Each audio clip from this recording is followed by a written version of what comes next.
Minister in the Prime Minister's office, Honorable Dimpho Tau, said the donation is meant to fight hunger affecting these families. He also said his office conducted a study that revealed how desperately in need these families are, persuading them to build houses and donate food.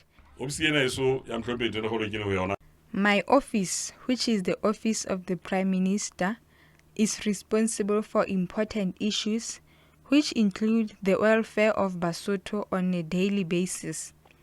This is why we have our programs which are meant to change in all possible ways the life of Basotho.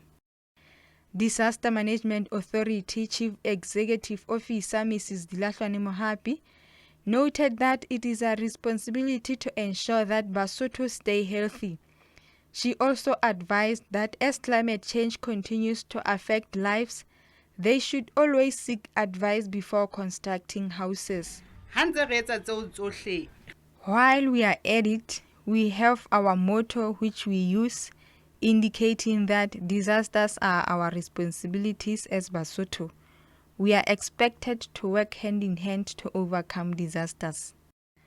On behalf of the beneficiaries, Mrs. Makgaue expressed gratitude to DMA and the government, highlighting that her life has been in danger, especially during the rainy seasons and strong winds.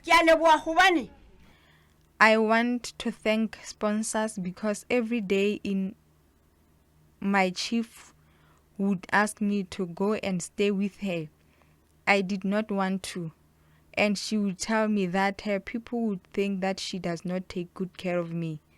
Then I told her that I will stay under those tents. 350 families received food packages and 2 received houses.